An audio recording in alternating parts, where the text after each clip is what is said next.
Shalom, selamat pagi. Video ini berisi tentang pembahasan materi beserta latihan-latihan soal, tema 5, subtema 3, pembelajaran 4 sampai dengan 6. Silakan disimak dan jangan lupa di-subscribe ya, supaya tidak ketinggalan dengan video-video selanjutnya. Pembelajaran 4 Muatan Bahasa Indonesia KD 3.7 dan 4.7. Mencari dan menyimpulkan informasi penting teks non-fiksi. Pada pembelajaran sebelumnya, kamu telah belajar cara menyimpulkan informasi dari teks non-fiksi. Cara menyimpulkan artikel sama dengan menyimpulkan teks non-fiksi. Caranya yaitu, carilah ide pokok dan kalimat utama dari setiap paragraf artikel. Kemudian, buatlah kesimpulan yang mencakup semua informasi penting dalam artikel. Muatan IPS KD 3.1 dan 4.1, Indonesia sebagai negara maritim dan agraris. Potensi agraris Indonesia antara lain ketersediaan lahan, iklim yang mendukung, serta tanaman unggul. Potensi maritim Indonesia antara lain pariwisata bahari yang menarik, minyak bumi yang melimpah, dan sumber daya laut yang beraneka ragam. Muatan PPKN KD 3.4 dan 4.4, persatuan dan kesatuan dalam kehidupan sosial budaya. Perbedaan lingkungan geografis menyebabkan kegiatan ekonomi yang beragam. Keragaman kegiatan ekonomi ini bermanfaat karena masyarakat dapat saling bekerja sama untuk memenuhi kebutuhan mereka. Perhatikan gambar berikut ini. Pemenuhan kebutuhan pangan memerlukan kerjasama pelaku ekonomi. Bupena halaman 142, latihan muatan PPKN KD 3.4 dan 4.4. Pertanyaan nomor 1, apa yang kamu ketahui tentang wawasan Nusantara? Jawabannya, wawasan Nusantara adalah cara pandang dan sikap bangsa Indonesia terhadap diri dan bentuk geografisnya. Pertanyaan nomor 2, bagaimana cara menjaga persatuan dan kesatuan dalam kegiatan ekonomi? Jawabannya, yang pertama, bersikap terbuka terhadap pelaku ekonomi lain meskipun berbeda suku, bangsa, budaya, atau agama. 2. Menghormati dan menghargai sesama pelaku ekonomi. 3. Menyelesaikan masalah yang dihadapi secara musyawarah. 4. Memanfaatkan sumber daya alam dengan bijaksana. 5.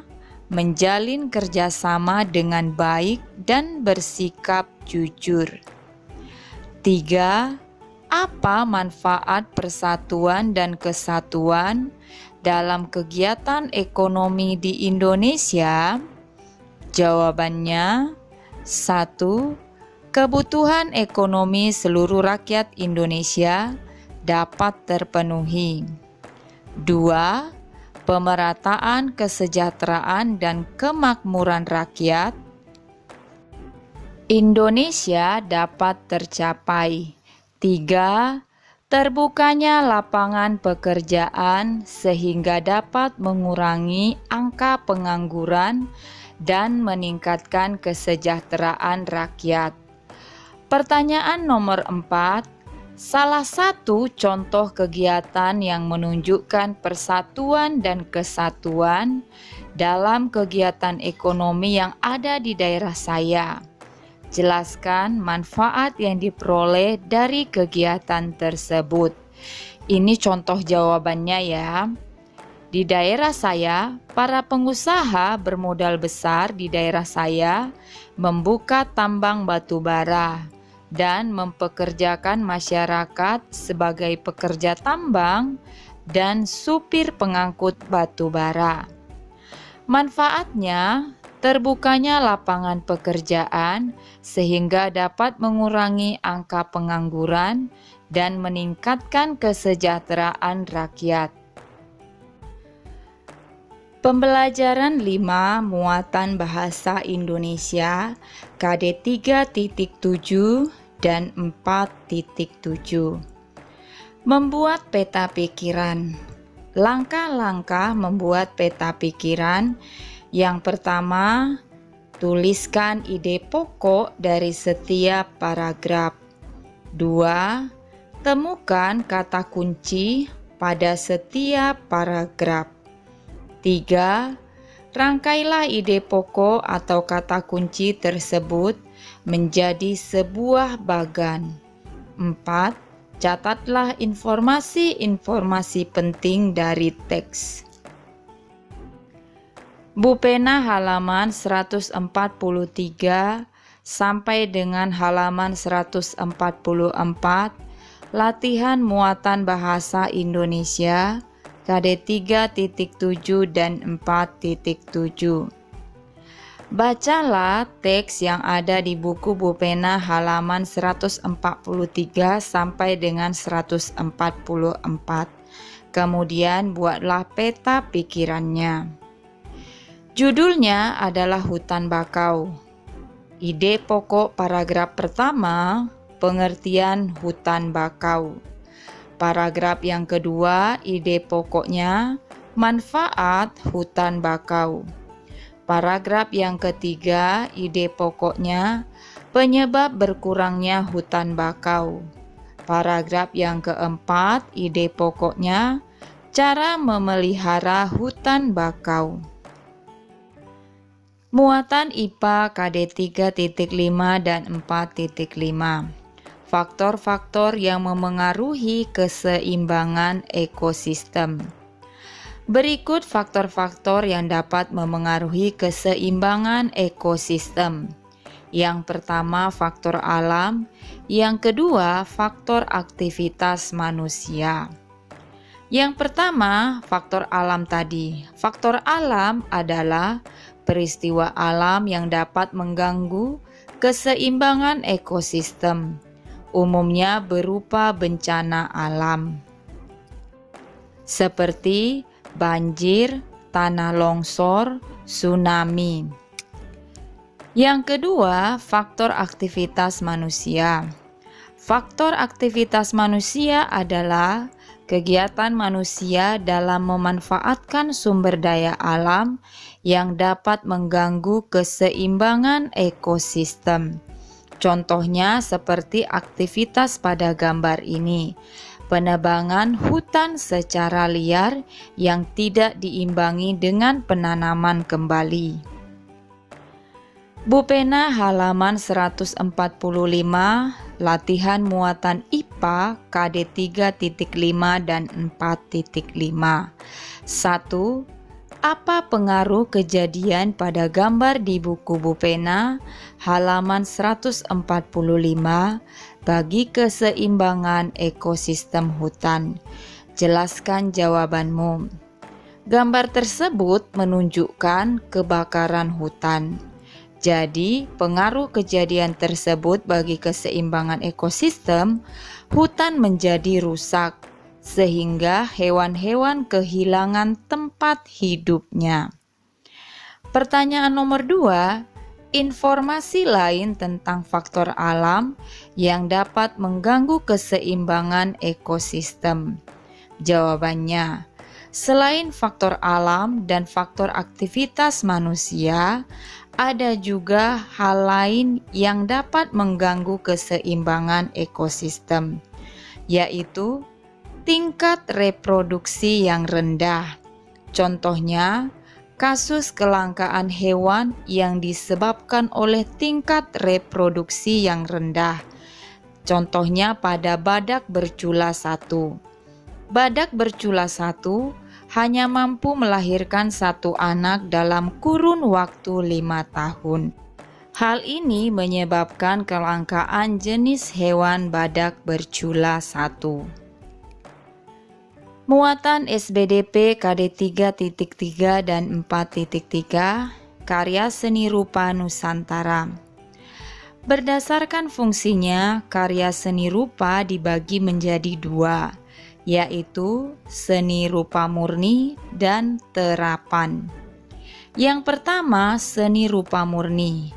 Seni rupa murni adalah karya seni yang dibuat untuk dinikmati keindahannya atau unsur estetikanya saja tanpa mempertimbangkan fungsinya. Perhatikan contohnya di gambar ini, yaitu lukisan. Contoh lainnya, patung, keramik. Yang kedua, karya seni terapan.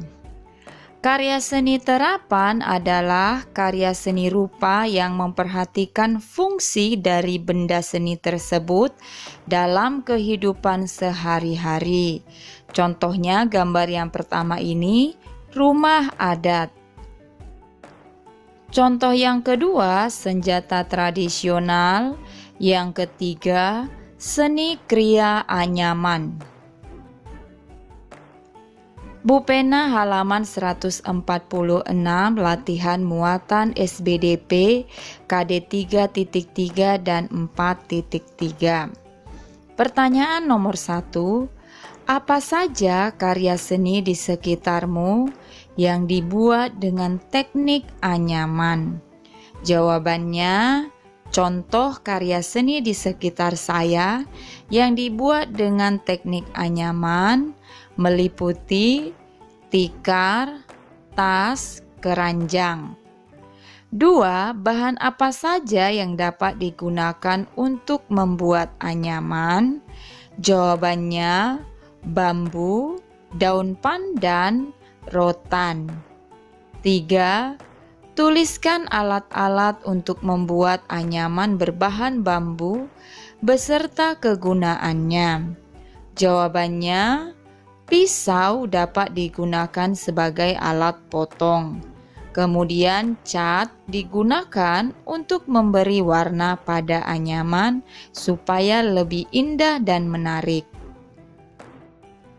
Pembelajaran 6 Muatan Bahasa Indonesia KD 3.7 dan 4.7 menyajikan ide pokok, informasi penting, dan kesimpulan teks non-fiksi. Ayo menyajikan ide pokok, informasi penting, dan kesimpulan teks non-fiksi. Kamu tentu sudah memahami cara menemukan ide pokok, informasi penting, dan kesimpulan teks non-fiksi. Bu Pena halaman 147, Muatan Bahasa Indonesia KD 3.7 dan 4.7.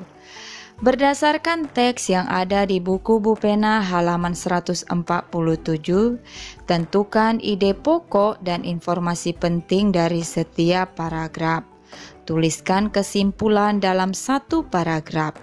Jawabannya, paragraf yang pertama, ide pokoknya, manusia memanfaatkan alam untuk memenuhi kebutuhan hidupnya. Informasi pentingnya, kegiatan-kegiatan pemanfaatan tersebut berpengaruh terhadap perubahan alam. Paragraf yang kedua, ide pokoknya, perubahan ekosistem dalam jangka panjang akan memengaruhi kehidupan manusia. Informasi pentingnya, manusia harus mengupayakan Cara-cara pemeliharaan ekosistem yang berkelanjutan. Kesimpulan dari teks tersebut, manusia memanfaatkan alam untuk memenuhi kebutuhan hidupnya. Kegiatan-kegiatan pemanfaatan manusia berpengaruh terhadap perubahan alam atau ekosistem. Perubahan ekosistem dalam jangka panjang akan memengaruhi kehidupan manusia. Oleh karena itu, manusia harus mengupayakan cara-cara pemeliharaan ekosistem yang berkelanjutan. Muatan PPKN KD 3.4 dan 4.4, Bahasa Indonesia sebagai bahasa persatuan. Bahasa Indonesia merupakan alat komunikasi yang mempersatukan seluruh bangsa Indonesia. Bahasa Indonesia digunakan sebagai bahasa resmi, misalnya di sekolah dan di pemerintahan. Bupena halaman 148, latihan muatan PPKN KD 3.4 dan 4.4. 1. Tuliskan butir dalam Sumpah Pemuda yang menyebutkan tentang bahasa Indonesia sebagai bahasa persatuan. Jawabannya, kami putra dan putri Indonesia menjunjung bahasa persatuan, bahasa Indonesia. 2. Apa manfaat bahasa Indonesia sebagai bahasa persatuan? Jawabannya, bahasa Indonesia bermanfaat sebagai alat komunikasi dengan orang dari berbagai daerah. 3. Menurutmu, apa yang terjadi jika kita tidak memiliki bahasa Indonesia sebagai bahasa persatuan? Jawabannya, bangsa Indonesia sulit bersatu. Muatan SBDP KD 3.3 dan 4.3, karya seni rupa anyaman. Anyaman tunggal adalah cara membuat anyaman yang paling sederhana. Anyaman ganda lebih banyak memiliki variasi pola. Perhatikan gambar-gambar di bawah ini. Gambar yang pertama, pola anyaman tunggal. Gambar yang kedua, pola anyaman 2 ganda. Gambar yang ketiga, pola anyaman 3 ganda. Gambar yang keempat, pola anyaman kombinasi. Sekian saja pembahasan hari ini. Shalom.